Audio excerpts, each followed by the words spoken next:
Amen. Alors le thème de ce soir, c'est dévoiler les richesses cachées. C'est la leçon numéro 5 de la série, même dans la tempête. Le prophète Ésaïe venait de nous parler dans ce passage d'entrée que nous avons lu, Ésaïe 45. La Bible dit, l'Éternel parle à son oint. Je vais dire ce soir, quand tu es oint,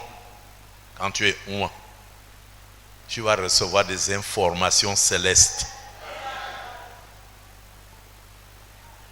Ne sois pas seulement enfant de Dieu, sois un enfant de Dieu oint. Sois un enfant de Dieu oint. Sois un enfant de Dieu qui porte l'Esprit de Dieu. Si tu portes l'Esprit de Dieu, tu vas avoir une information qui vient du ciel. Quand cette information arrive, même si cette chose a été cachée où, Dieu va te révéler cela. Et ça va changer ta destinée. Quelqu'un peut dire Amen. Ta destinée et la mienne seront fonction des révélations qui viennent du Saint-Esprit. Les choses que Dieu ne révèle pas restent inconnues. Tu peux faire toute ta vie sur la terre et passer à côté des grâces que Dieu a prévues pour toi, juste parce que tu n'as pas l'information. La Bible dit, l'Éternel parla à son oint. Alléluia. Tu peux enlever Cyrus, qui est un type de Jésus. Tu mets ton nom et ça marche. Si tu es né de Dieu, tu as confessé Christ et tu as la crainte de Dieu dans ton cœur, Dieu va te parler. Quelqu'un me demandait si Dieu parle. Je dis oui. Parce qu'il est vivant, il parle. Nous ne servons pas une idole. Nous ne servons pas une religion. Nous servons un Dieu vivant.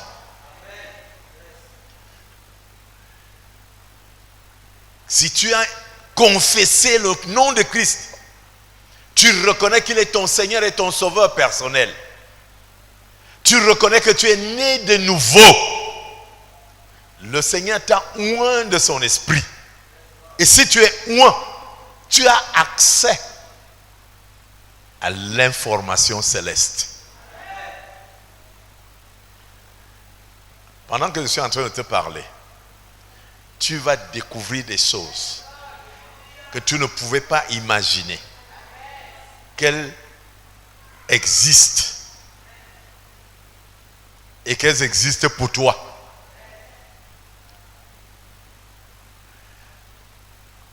Je suis là pour t'annoncer de bonnes nouvelles. Tu les reçois, ça se manifeste. Tu les reçois, ça marche. Tu doutes, continue à douter. Tu es réticent, continue à être réticent. Mais si j'ai un conseil à te donner, c'est que tu reçoives avec crainte et tremblement tout ce qui vient de la part de l'Éternel. Parce que c'est de la part de l'Éternel que ses serviteurs ont parlé. Il dit ainsi parler l'Éternel à son oint. La Bible appelait Cyrus le berger de l'Éternel. Cyrus, c'est aussi le Christ. L'onction, c'est la grâce qui a été accordée au Messie, à notre Seigneur Jésus. Et Jésus en partant a dit, je ne peux pas vous laisser seul. Vous serez oint du Saint-Esprit. Si quelqu'un pense avoir reçu le Saint-Esprit, je te dis ce soir, c'est le début de ton histoire. Ah, tu n'as pas compris cela. J'ai dit que c'est le début de ton histoire. Je ne sais pas si tu as compris cela. Je dis que c'est le début de ton histoire. L'Éternel parla à son oint. c'est au travers de l'onction que Dieu nous envoie des informations. Dieu ne nous parle pas directement. Dieu nous parle au travers de son esprit. Ainsi parlait l'Éternel à son nom, à Cyrus. Donc pour que la parole qui est destinée à Cyrus lui parvienne, ça passe par l'onction. Je vois quelque chose se passer. Frère, si il faut vous méfier des messages de ces derniers jours. Parce que Dieu s'est déterminé à faire quelque chose pour beaucoup de personnes dans cette église. De très grandes choses. Je vous dis la pure vérité. Je ne sais pas comment votre chrétienté a marché jusqu'ici. Si vous pensez qu'elle est un peu ceci, changez. Changez votre façon de marcher. Ainsi parlait l'Éternel à son nom. À son nom. Alléluia. Dans l'Ancien Testament, Dieu donnait de la sagesse à des personnes particulières. Quand il fallait construire le sanctuaire, Dieu donnait la sagesse aux gens qui avaient une certaine habilité. Une certaine habilité. Quand tu avais cette habilité, Dieu te donnait la sagesse. Alléluia. Quand tu étais habile, Dieu te donnait la sagesse. Dieu ne donnait pas la sagesse à tout le monde. Dieu donnait la sagesse aux hommes qui sont habiles. Parce que la sagesse de Dieu doit être mise en œuvre. Dieu n'envoie pas sa sagesse pour qu'elle vienne rester là où elle ne peut pas servir. Dieu donne sa sagesse là où elle sera mise en œuvre et là où son nom sera glorifié. Je vois l'onction du Saint-Esprit sur quelqu'un. C'est pour ça que Jésus a demandé au Père de nous envoyer le Saint-Esprit. Frère, quand nous sommes loin du Saint-Esprit, Dieu nous donne cette habilité qui nous permet de capter sa sagesse et de pouvoir faire des choses que les gens ne peuvent pas imaginer. Dieu est Dieu parce qu'il ne fait pas des choses ordinaires. Dieu est Dieu parce qu'il ne fait pas ce que tout le monde fait. Quand tu es avec Dieu, on va te prendre pour un fou. Les sages de ce monde vont te rejeter. Mais quand tu es loin, tu vas recevoir des informations que les hommes n'ont pas sur la terre. Alléluia. Il dit, ainsi parle l'Éternel à son oint, à Cyrus. Alléluia. Dieu va parler à quelqu'un qui a une habilité. Dieu va communiquer sa sagesse à quelqu'un qui a une habilité, à quelqu'un qui est oint. Dieu va communiquer sa sagesse. Frères et sœurs, la sagesse ne s'achète pas. Je parle de la sagesse de Dieu. Elle ne s'achète pas. Pourquoi? Pas parce que elle ne se trouve pas parce que on sait pas quoi. Parce qu'elle ne se trouve pas quelque part. Non, non, non. La sagesse de Dieu existe. On ne la vend pas parce qu'elle est hors de prix. Elle est hors de prix. Tu ne sais pas quel prix tu vas donner à la sagesse. La sagesse n'a pas de prix. Il n'y a pas un prix. Tu ne peux pas dire ça coûte 100, ça coûte 1000, ça coûte 10 000. Non. C'est hors de prix. Quand tu arrives à 10 000, c'est là où la sagesse te dit non, je coûte plus cher que ça.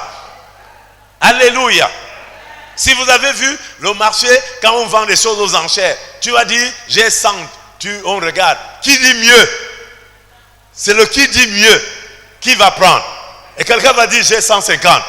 On dit c'est lui. Quelqu'un dit 200. Que l'autre dit 250. Ainsi de suite, ainsi de suite. Mais la sagesse va se déplacer. Quand tu vas dire 150, elle va passer à 200. Quand tu vas dire 200, elle va passer à 250. Quand tu vas dire 250, elle va passer à 300. Parce qu'elle n'a pas de prix. Quelqu'un peut dire amen. C'est ça avec la sagesse.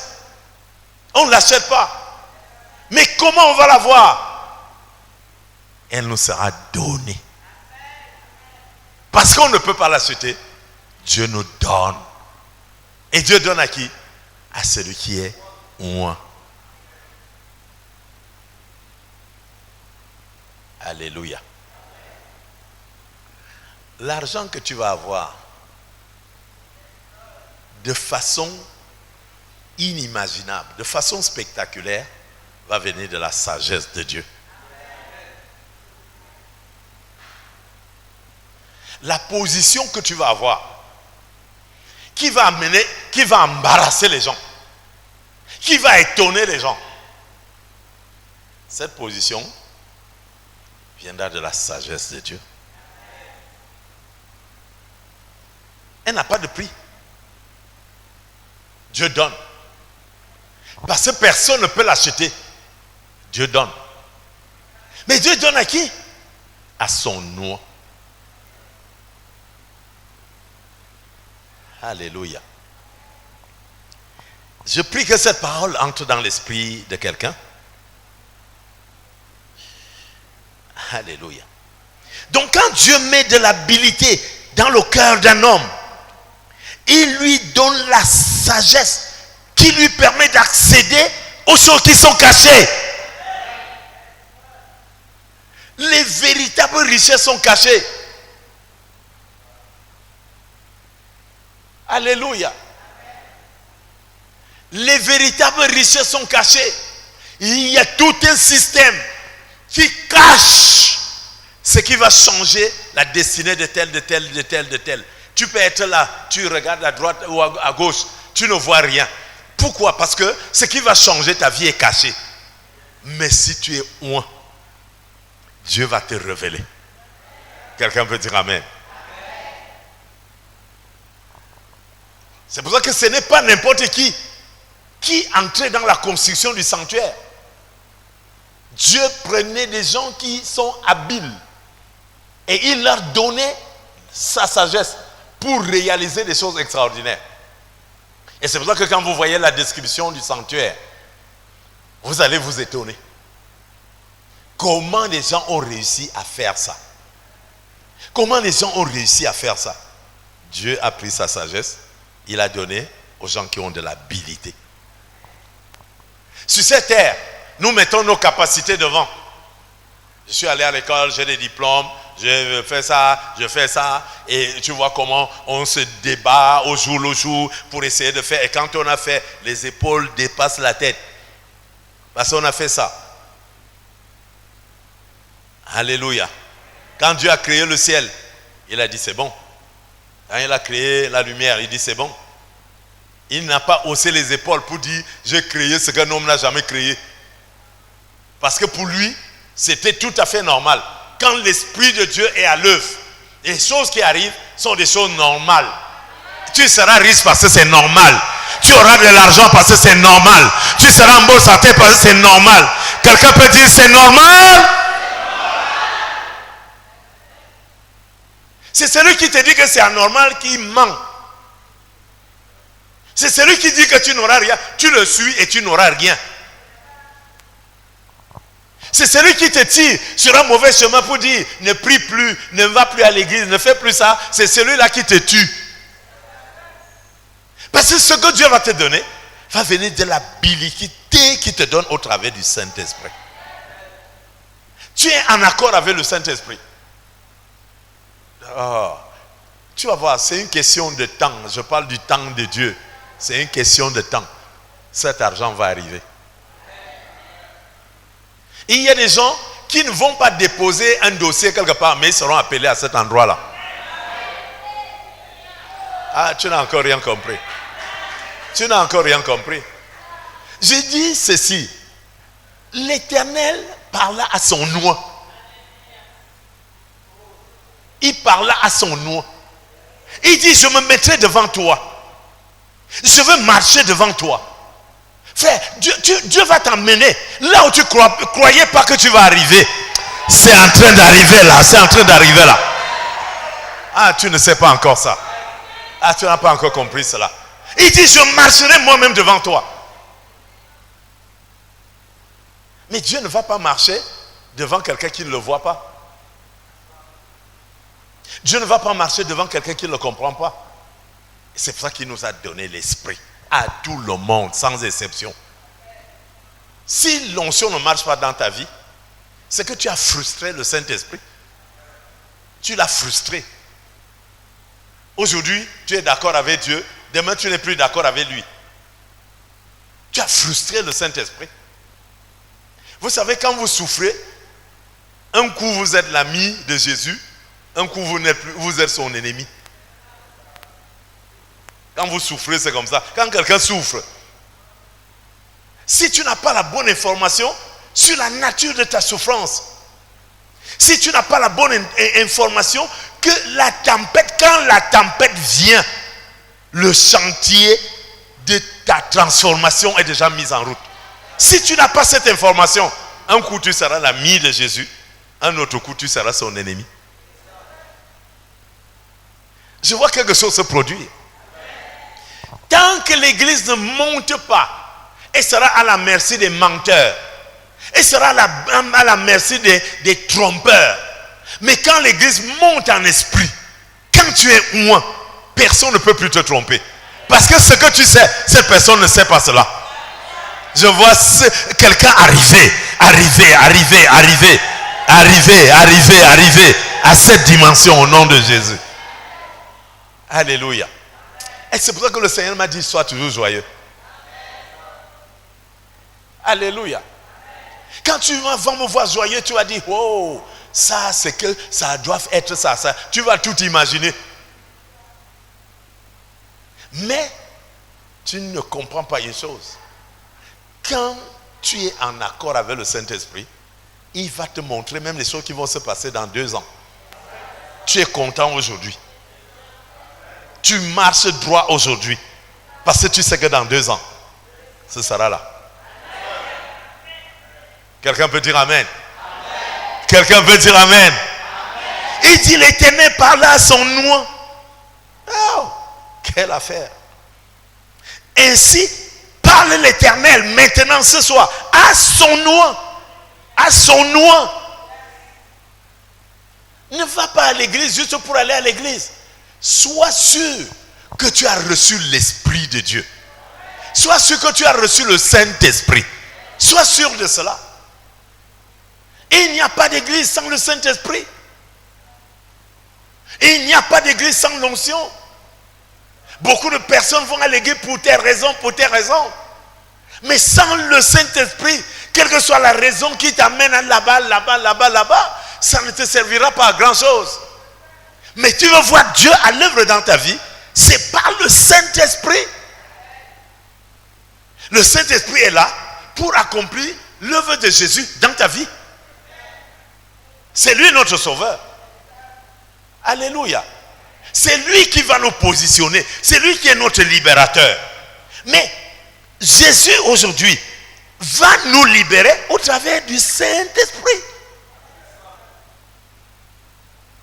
Le peuple de Dieu des derniers temps ne prend pas soin de sa relation avec le Saint-Esprit. Tu vas mettre ta bouche dans tes choses, tu vas dire ça, tu vas faire ça.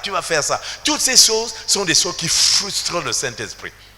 Jésus disait, ma nourriture seule, c'est de faire la volonté de celui qui m'a envoyé. C'est pour ça qu'il était comme ça avec le Saint-Esprit. Alléluia. Le Saint-Esprit a été libéré, il a été prophétisé. Il dit dans les derniers jours, vous recevrez le Saint-Esprit. C'est une promesse formelle. Jésus en partant a dit, vous allez recevoir, je vais parler au Père, il va envoyer. Et la Bible dit au jour de la Pentecôte, le Saint-Esprit est venu. Et il est allé dans la vie de chacun, Là où nous sommes là, tout le monde, si tu as confessé Christ. Mais le problème, c'est le problème de collaboration. Est-ce que tu sais collaborer avec le Saint-Esprit? C'est là où ça se joue. Si tu es en bonne collaboration avec le Saint-Esprit, il dit, je te tiens par la main. Le Seigneur va te tenir par la main. Alléluia. Il y a des gens qui ne savent pas collaborer. Ils veulent seulement faire ce qu'eux ils pensent. Ils veulent seulement faire ce qui les intéresse. Ils veulent seulement faire ce qu'ils aiment. Vous croyez que Dieu va tenir votre main pendant que vous voulez faire ce que vous voulez? Mais quand vous êtes dans sa volonté, il vous tient par la main. Vous allez à la même cadence. J'appelle ça le rythme. C'est pour ça que j'aime la chorale. Si chacun joue comme ça, l'autre chante comme ça, l'autre fait comme ça, vous ne saurez plus, personne ne va danser. Personne ne sera content. C'est la cadence. Dès que la cadence entre, c'est fini. Alléluia. Mais la Bible dit dans les évangiles, les gens de cette génération, ils se plaignent, ils disent, nous avons chanté, personne n'a dansé. C'est parce qu'il n'y a pas de rythme. Il n'y a pas de rythme. Tu dis, ma vie ne va pas, il n'y a pas de rythme. Quand le Saint-Esprit fait comme ça, toi tu fais comme ça. Il n'y a pas de rythme. Il n'y a pas de cadence. Ainsi parle l'Éternel à son nom, à Cyrus. Tu mets ton nom. Alléluia. Ainsi parle l'Éternel à son nom, à son nom, à son nom. Frère, ne nous amusons pas avec l'onction. Jésus disait, l'Esprit du il m'a oint. Il m'a oint. Tous les rois dans l'Ancien Testament, les véritables rois étaient rois parce qu'ils étaient oints. Les David étaient oints. Les Saül étaient oints. Les Salomon étaient oints. Amen. Et c'est cette onction qui les portait là où ils étaient, dans la classe où ils évoluaient. Je suis en train de parler à quelqu'un. Tu vas entrer dans des grandes choses. C'est l'onction qui va te pousser dans les grandes choses. Dans ta famille, les gens ne vont pas te reconnaître. Parce que l'onction va te pousser dans de grandes choses. Quelqu'un peut dire Amen. Ce n'est pas une question de force. Ce n'est pas une question que j'ai été à l'école ou pas. C'est la question de la cadence, le rythme. Tu es à l'église, ton cœur bat pour des choses. Comment tu vas atteindre ces choses si l'Esprit du Seigneur n'est pas avec toi? Tu vis dans l'inquiétude. La Bible dit ne vous inquiétez de rien. Mais toi tu vis dans les inquiétudes. Comment tu vas sortir des inquiétudes? Alléluia. Et nous sommes dans un temps, dans une génération où la tentation est montée parce que le diable s'est évolué. Le diable s'est évolué et s'est adapté au contexte. Donc il est plus performant aujourd'hui que jamais. Et il peut t'embarquer, il peut te sortir de ta destinée, il peut ceci, il peut te tromper, il peut te malmener, il peut te piéger. Mais l'onction, quand tu as l'onction, personne ne peut te détourner de ta destinée. Il dit, je te tiendrai par la main pour terrasser les nations devant toi. Donc pour que j'entre dans une vie élevée, pour que j'entre dans mes bénédictions, il y a des nations qui se tiennent devant moi. Des nations que je ne vois pas. Mais Dieu les voit. Parce qu'il connaît tout. Il voit tout. Quand il me tient par la main, il sait quelle nation empêche que j'ai de l'argent, quelle nation empêche que j'ai la guérison, quelle nation empêche que je sois dans la joie. Il sait. Et il dit, il va les terrasser. Je vois le Seigneur déblayer ton chemin. Il déblaye mon chemin. Alléluia. C'est une question de temps. J'aime les gens qui aiment les défis. Pour dire, dans 5 ans, vous allez voir. J'aime ce genre de personnes. Moi, ça, ce sont mes amis. Les gens au jour, ça a fait comme ça le matin, je n'ai quitté, aller loin de moi, aller. Alléluia. Les hommes de défi regardent des choses qui ne correspondent pas à leur position. Tu le vois, tu entends ce qu'il dit, tu dis, mais ça c'est la folie. Amen.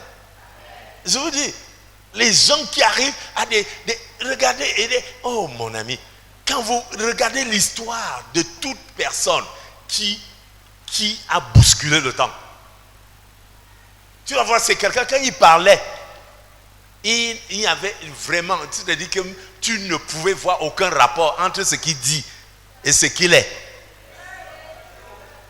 Dieu aime ce genre de personnes. Et il y a des gens qui disent, ah, pasteur, quand je veux travailler, vraiment là, je serai à l'église tous les jours. Je dis, pardon. Et ton travail était tous les jours. Amen. N'attends pas. Commence maintenant. Et quand tu vas travailler, ça te prend un cours de chemin. Et c'est une vie normale pour toi. Mais si tu attends, j'attends quand je veux guérir, vous allez voir. D'accord. C'est un dit, d'accord.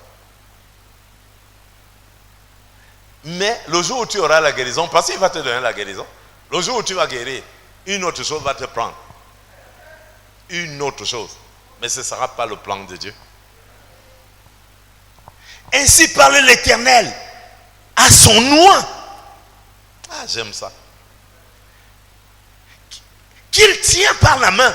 Il tient la main de son oint pour terrasser les nations devant lui et pour relâcher la ceinture des rois, c'est-à-dire les orgueilleux qui marchent devant toi. Ils croient qu'ils sont quelque chose. Dieu va enlever, il va desserrer leur ceinture. Leurs pantalons vont tomber, leurs positions vont tomber. Alléluia. Pendant que le Seigneur va te venir. Et je dis, oh mon Dieu, ne regarde pas qui est déjà à quel niveau, Le Seigneur dit, je vais desserrer la ceinture des rois qui sont devant toi. Ceux qui croient qu'ils sont déjà arrivés. Il dit, tu vas les dépasser. Quelqu'un peut dire, je vais les dépasser. Pas parce que je suis en compétition, mais parce que Dieu va me positionner. Parce que Dieu va accomplir ma destinée. Personne n'est en compétition avec personne. Mais les gens qui sont devant toi, ils passent le temps à se moquer de toi. Comme si vous étiez en compétition. Le Seigneur dit, je vais desserrer leur ceinture. Cette parole, c'est pour toi. Quelqu'un peut dire, c'est pour moi? Ah, reçois cela, reçois cela. Reçois cela. Tu ne peux pas prospérer en tant qu'enfant de Dieu si tu ne crois pas à ces choses. Et si tu ne vis pas ça. J'ai dit souvent, tu veux réussir, parle de ça jour et nuit. Alléluia. Dieu a parlé à Joseph dans un songe. Joseph était quoi à ce moment? Rien. Il ne portait que sa tunique que son père lui avait donnée. Yayato lui a donné ça. Il n'avait que ça. Aucune ambition, rien. Aucun projet, rien. Dieu est venu dans son esprit. Il lui a dit, tes gens, tout ce monde autour de toi là viendra se mettre à genoux devant toi. Ah! Ses frères étaient déjà des gens qui travaillaient. Ses parents étaient connus. Il s'est levé le matin, il a dit, venez vous tous. Dieu m'a dit que vous tous là. Les gens disent, qu'est-ce que tu dis là? Son père dit, viens, je vais te taper. Il dit, tape. Mais Dieu m'a dit. Voilà ce qu'il m'a dit. Donc il sortait, il marchait au quartier, il dit, Dieu m'a dit. Il marchait, il allait puiser de l'eau. Tu vois quelqu'un qui va puiser de l'eau sale, abîmée, tout ça. Il dit, Dieu m'a dit. Moi aussi. Vous me voyez avec les chaussures trouées. Dieu m'a dit. Alléluia. Est-ce que c'est les chaussures trouées qui font ta destinée? Ta destinée dans l'esprit. La destinée de quelqu'un est dans l'esprit. Alléluia. C'est dans l'esprit. C'est dans l'esprit. C'est vrai que les gens passent le temps à regarder les autres. Hey, si je pouvais être... Non, dis donc. Ça, c'est quoi ça là? C'est quoi ça? Comment tu veux être l'autre? Sois toi-même. Mais sois oint. L'onction. Oh, mes frères. L'onction. L'onction te consacre. Ça te consacre. Ça te donne une position privilégiée dans le cœur de Dieu. Dieu peut t'atteindre parce que l'onction est là. Il faut que l'Église comprenne ces choses. L'Église doit comprendre. Frère, ta vie sera déterminée de la capacité que tu as à recevoir la sagesse de Dieu et de la mettre en œuvre. C'est ça qui va te sortir de la frustration. Nous sommes dans des églises. Moi, je ne suis pas contre quoi que ce soit. Mais on passe le temps à faire. Ce n'est pas ça là. Ce qui va changer la vie de quelqu'un, c'est la sagesse de Dieu qui est dans son esprit et qui commence à mettre en œuvre. Les frères de Joseph sont allés le piéger. Lui, il venait donner la nourriture. Et en venant, les gens ont dit, hey, voilà le type qui a dit que... Il a dit que on va s'accroupir. Regarde, c'est lui qui nous apporte la nourriture. Regardez ça. On a pris, on a arrêté, on a jeté dans ce puits-là, on l'a balancé là-bas. Est-ce qu'il s'est plaint? Il dit, je suis dans le puits, mais Dieu m'a dit. Partout où il est arrivé, il a eu des tentations du genre que, vraiment, si ça arrive devant toi, tu vas dire, oh, je suis béni. Mais lui, il a vu ça et dit, non, ça, c'est pas ma bénédiction. Dieu m'a dit. Il allait en prison. Est-ce que c'était son problème? Vous lisez toute la Bible dans ce livre de la Genèse. Vous ne voyez pas un seul instant où il s'est plaint. Pourquoi il ne se plaint pas? L'Esprit lui disait, l'onction parlait. Je prie que l'onction te parle. Je prie que l'onction parle dans ton esprit. Et il y a des gens qui ne voient que leur misère. Frère, comment tu vas sortir de quelque chose que toi tu ne fais? Ce n'est que ça que tu vois. Pendant que l'autre voit que Dieu va faire ceci, toi tu vas regarder mon état. Qu'est-ce qu'on fait avec ça? Tu fais quoi avec ça? Il faut partir de quelque part pour devenir autre chose. Je sais que cet évangile-là n'arrive pas à... Non, nous sommes réfractaires à ça. Nous sommes... oh frère, Père, je prie, mais je ne sais même pas si tu m'entends. Et comme tu ne m'entends pas, d'abord, ça sert même à quoi ça? Tout de suite, on a frustré le Saint-Esprit. Alléluia. L'onction nous amène à avoir la crainte de Dieu. La crainte de Dieu. Et si vous observez, l'une des choses qui fait défaut à l'église aujourd'hui, c'est la crainte de Dieu. Nous ne faisons que ce que nous pensons. Où est la crainte de Dieu quand tu fais ce que tu penses? Où est la crainte de Dieu quand tu fais ce que les hommes disent? Où est la crainte de Dieu? La Bible dit, la crainte de Dieu est le portail de la sagesse. La crainte de Dieu est le commencement de la sagesse.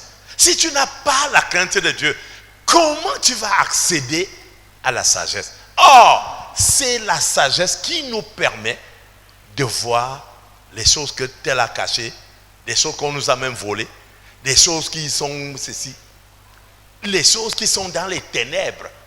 C'est la sagesse de Dieu qui voit dans les ténèbres. C'est la sagesse de Dieu. Et elle voit dans les ténèbres. Dieu voit tout. Même si tu as caché ça où. Donc quand tu as sa sagesse en toi, on a beau te retarder, on a beau faire, on a fait ça, on a fait. Frère, tes yeux, tant que tes yeux voient, tu vas atteindre. J'ai dit que tu vas atteindre. Je ne sais pas quel montant tu vois ce soir en termes d'argent. Il y a des gens même qui ont peur. Rien qu'on parle comme ça, ils ont... Qu'est-ce qui t'empêche de voir? Là où tu es assis là, tu regardes de gauche à droite. J'ai dit là où tu es assis là. Parce que tu crois qu'on se moque de toi. Est-ce que Dieu nous a appelés pour nous se moquer de nous?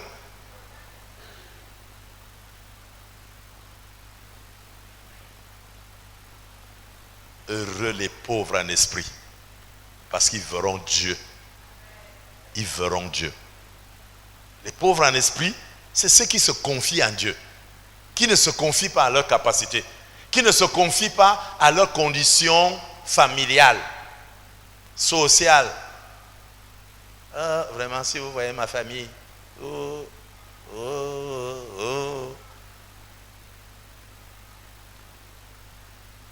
Les pauvres en esprit sont ceux qui ont besoin de Dieu.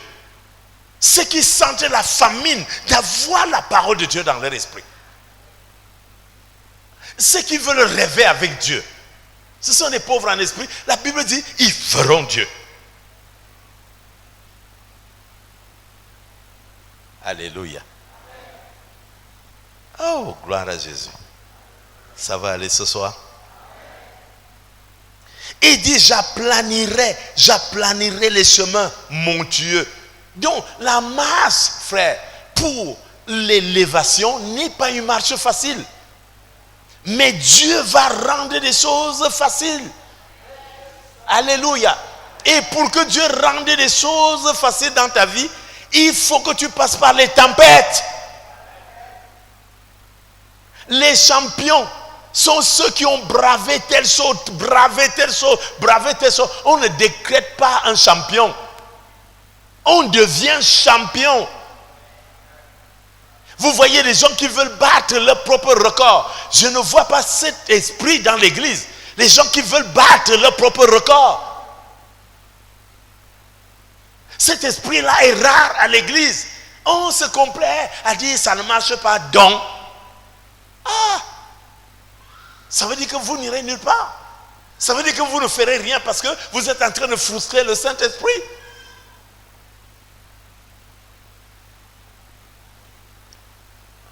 Dieu parle à quelqu'un ce soir. C'est comme ça que Dieu parle. Une bonne collaboration avec le Saint-Esprit ne peut pas vous décevoir. Même si vous voyez quoi. Je ne sais pas qu'est-ce que tu es en train de vivre qui te dépasse. Frère, cette chose-là, c'est zéro devant l'onction. Il n'y a pas une seule chose sur cette terre qui soit quelque chose face à l'onction, face à la sagesse de Dieu. Il n'y a rien, je dis rien, rien. C'est pour ça que parfois, vous allez voir quelqu'un qui devient peut-être président de la République, vous vous demandez qu'est-ce qui s'est passé. La Bible dit, toute autorité vient de Dieu. L'autorité vient de quoi? Par le Saint-Esprit. Tu as le Saint-Esprit, même ta façon de servir Dieu, ta façon d'aller à l'église, ta façon de croire, ta façon de faire tel, elle va prendre de l'envergure. Mais le genre de gens tièdes, en train de chercher qui m'a fait quoi. Ces gens-là, vous irez où? Vous êtes venus accompagner les autres sur la terre. Ah oui, vous êtes des accompagnateurs. Vous êtes comme les convoyeurs. Voici la voiture, voici le bus qui va à Douala. Tu ne fais que charger. Toi, tu restes à Yaoundé. Les chargeurs, tu les vois à l'aéroport. Oh, voici, ils ont des petits services. Ils n'ont jamais pris l'avion.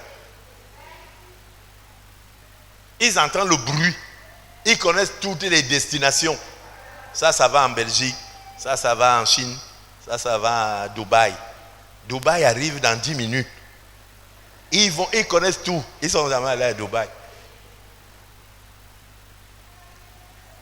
C'est comme ça à l'église, non? Il y a des gens qui sont que des convoyeurs. Quand ils entendent des choses comme ça, ils regardent, ça peut être pour l'autre.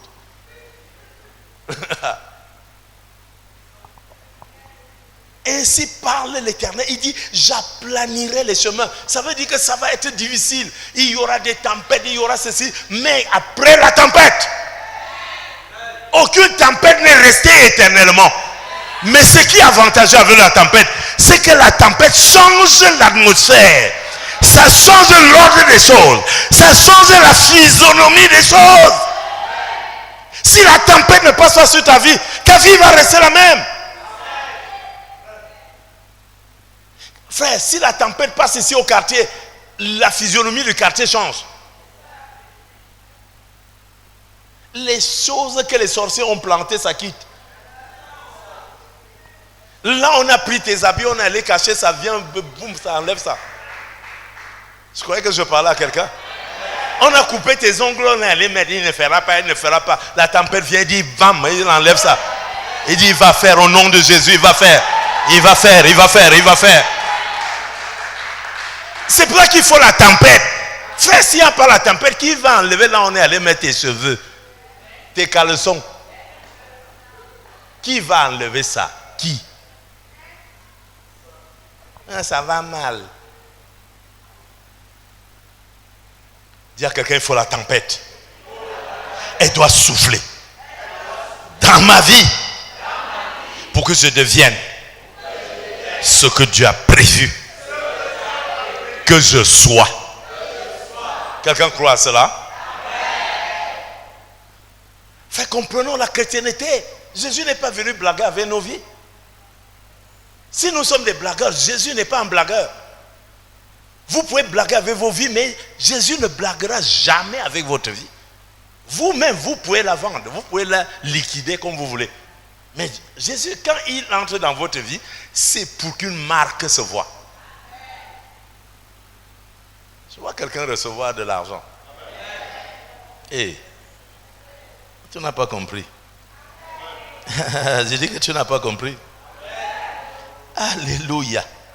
Il lui donne la sagesse pour accéder à la richesse. Il dit, je te donnerai les richesses cachées et les trésors déposés dans les lieux secrets. Hey. Il dit, il y a des richesses qui sont posées dans les lieux secrets. Tu passes le temps à dire, ouais, mais tes richesses sont posées dans un lieu secret. Qu'est-ce que Dieu fait? Il prend sa sagesse, il vient mettre dans le secret de ton cœur. Quand la sagesse de Dieu entre dans le secret de ton cœur est en connexion avec ce qui est caché. Ton cœur se met en connexion avec ce qui est caché. Et sans la sagesse de Dieu, tu vas faire quoi? Pour ces choses qui sont cachées, tu vas faire quoi? Pleurer? Il faudrait que tes pleurs, que tes larmes soient suffisamment puissants pour pouvoir venir dégager, je ne sais pas quoi. Il parle des choses cachées, frère. Alléluia. J'ai dit, tu n'as pas d'argent parce qu'il n'y a pas d'argent. Il n'y a pas d'argent. Je pose la question. Il n'y en a pas. Il y a plein. La seule chose, c'est que c'est caché. Donc il faut un esprit qui te permet de voir là où ça se trouve. Et ce qu'il faut faire pour accéder à cela.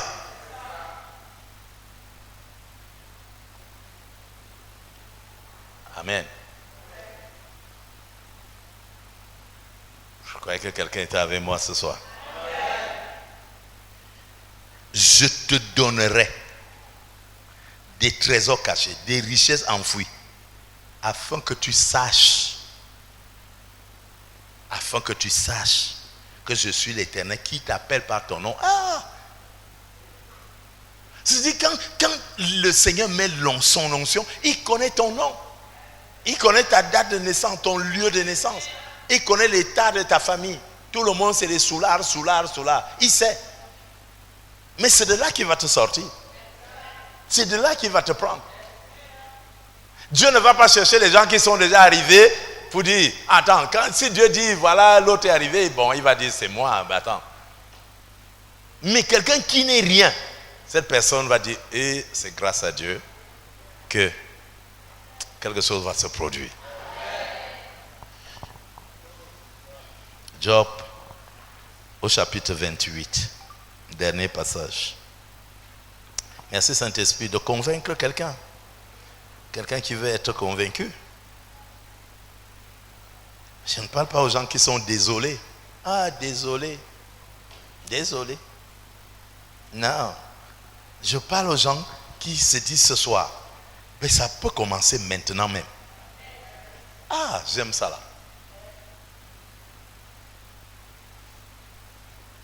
Job au chapitre 28, verset 8.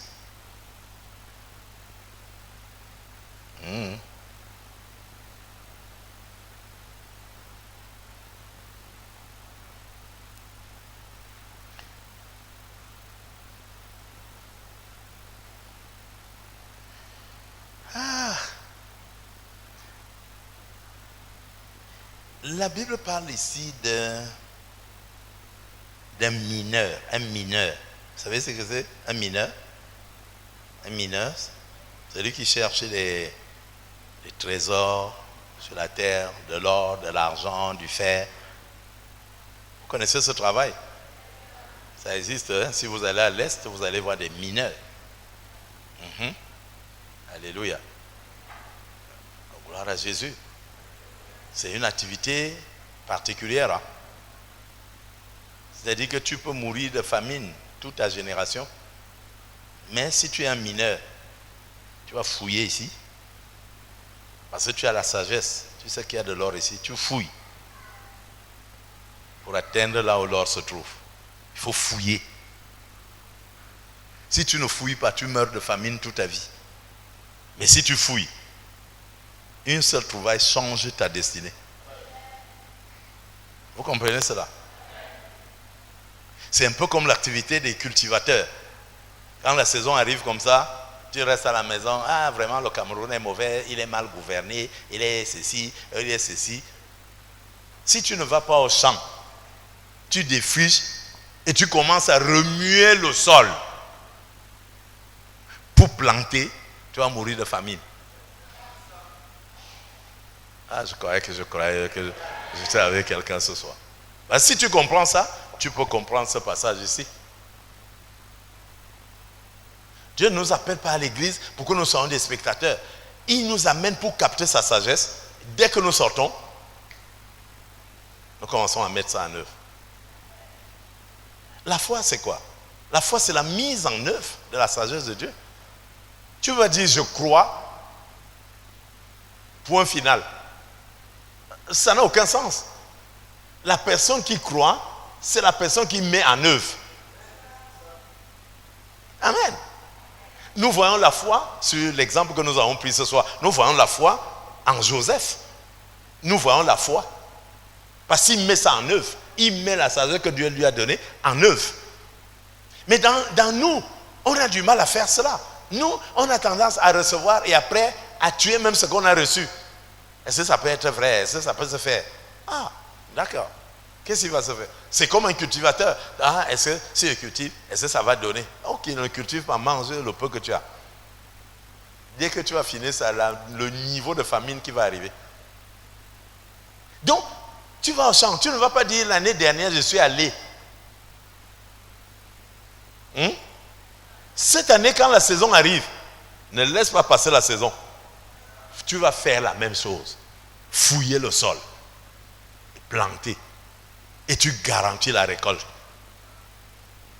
Les mineurs sont comme ça. Tu ne fouilles pas, il n'y a rien. C'est pour ça que tu les vois creuser. Ils traversent même les rochers que tu ne peux pas imaginer. Ils vont dans des coins. C'est-à-dire, si vous voyez ces choses dans des reportages, dans des pays comme je ne sais pas quoi, les pays asiatiques et tout, vous voyez ça, on dit que c'est l'homme qui a creusé ça. Vous ne pouvez pas accepter. Parce que s'il ne fait pas ça, il n'y a pas d'or, il n'y a pas d'argent. Mais nous, enfants de Dieu, nous allons à l'église sans pouvoir être dans la mentalité d'un mineur. Nous n'avons pas cette mentalité. Sans être dans l'environnement de la tempête, j'allais dire la mentalité de la tempête. Si la tempête vient soulever ton mur, soulever ta toiture, tu quittes, tu dis, bon, maintenant je rentre au village. C'est ça que tu vas faire. Ah, l'église a fini, est finie. Si la tempête enlève ta toiture, tu dis, je rentre au village. Qu'est-ce que tu vas faire? Ah, première réaction. Première réaction, tu vas fouiller l'argent. Tu avais l'habitude de dire, est-ce qu'il y a l'argent au Cameroun? Quand ta toiture va quitter, tu vas chercher l'argent là où il se trouve. C'est ça le rôle de la tempête. C'est pour ça que Dieu envoie la tempête dans nos vies. Pour venir bousculer nos mentalités. Et c'est de ça que Job parle ici. Job avait ses amis, le bavardage. Oh, tu es comme ça. Si tu as fait, c'est parce que tu as péché, que tu es malade, que tu es pauvre, que tu as perdu tout. Et pendant longtemps, ils ne font que ça. Après un moment, le verset 28 arrive. Dieu parle à Job. Alléluia.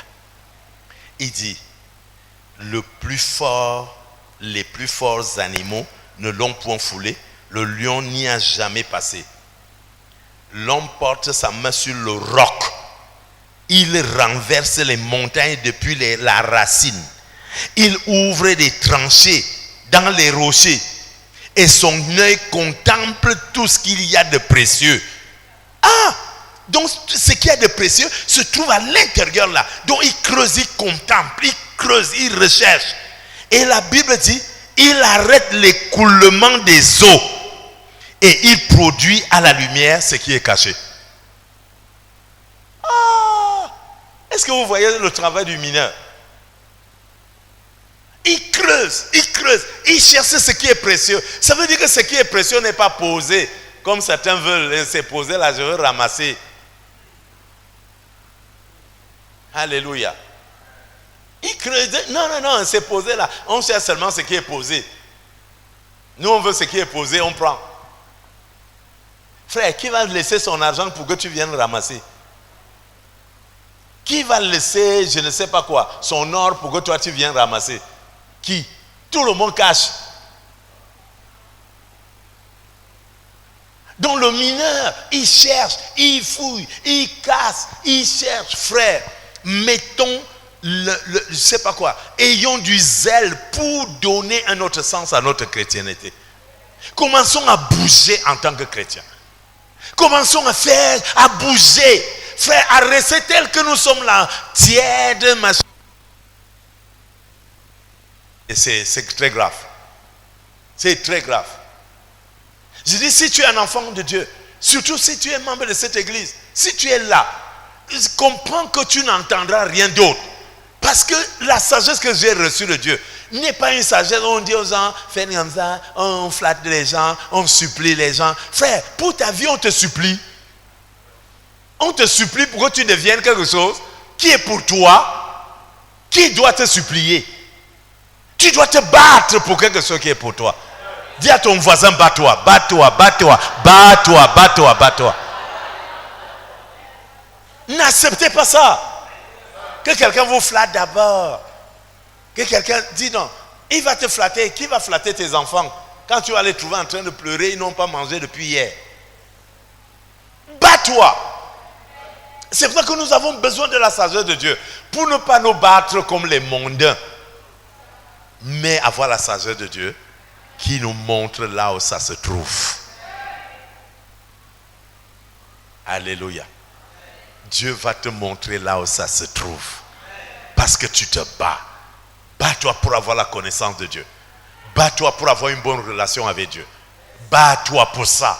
Bats-toi pour ça. Arrête de perdre du temps. Regardez tout le temps précieux qu'on passe dans les deuils, dans les machins, dans des trucs.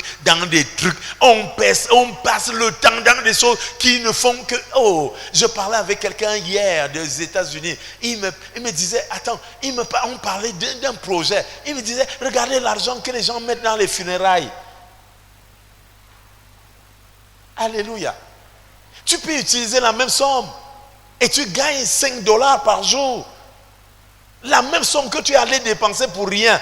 Et on dit même que tu n'as rien fait. L'argent que tu as payé pour le transport, où tu as mis ta vie en danger, tu peux le mettre en valeur. Et il te donne un argent de plus. Quand on parle de ça à l'église, les gens se fâchent. Parce qu'on leur arrache, je ne sais pas quelle alliance ils ont. Ils se fâchent. Vous vous fâchez pour votre propre vie. Alléluia. La sagesse de Dieu va te montrer. C'est la sagesse de Dieu. Et Dieu donne sa sagesse là où il y a la crainte. Là où il y a la crainte de Dieu. là où il y a la crainte de Dieu, mes frères. On n'achète pas l'onction, Dieu donne l'onction. On n'achète pas la sagesse, Dieu donne la sagesse. Alléluia. Donc tout le monde là peut recevoir la sagesse de Dieu et commencer petit à petit à voir. Quand quelque chose arrive en tant qu'enfant de Dieu, regarde d'abord ça du point de vue de Dieu avant de voir du point de vue du diable. Regarde d'abord du point de vue de Dieu ce que je suis en train de vivre là. Est-ce que Dieu n'est pas en train de me bousculer pour que quelque chose change dans ma vie? Est-ce qu'en allant rester à bavarder, à calomnier, à critiquer, est-ce que ça va changer quelque chose dans ma vie? Est-ce que ça ne va pas amplifier mon mal? Est-ce que ça ne va pas amplifier ma souffrance? Est-ce qu'en allant rester dans un coin à jouer le malheureux, quand tout le monde passe, on dit, hé, le frère, si, hé, quand il était, quand elle était. Vous pensez que le passé peut être mieux que le présent? Qui pense que le passé peut être mieux que le présent? Le passé ne peut jamais, je dis bien jamais, jamais être mieux que le présent. Jamais de la vie. Jamais, je dis bien jamais. Donc Dieu a quelque chose de précieux maintenant. Dieu a quelque chose de bon maintenant. Cette chose n'a pas existé hier. Elle n'a pas existé. Elle n'a pas encore existé. Frère, notre cœur doit être dans des choses qui n'ont pas encore existé et qui doivent exister dans nos vies. Notre cœur doit être là-dedans. Notre cœur doit brûler pour ça. C'est pour ça que nous marchons. L'apôtre Paul dit, je n'ai pas encore atteint le but, mais je cours. Mais nous, on est arrêtés. Pourquoi? Nous, on s'est arrêtés. Pourquoi? On s'est arrêté, pourquoi? Quand tu t'arrêtes, qu'est-ce qui va se passer? Pose-toi même la question. Maintenant que je m'arrête, qu'est-ce qui va se passer? Le trophée est devant. Si je m'arrête maintenant, c'est pourquoi?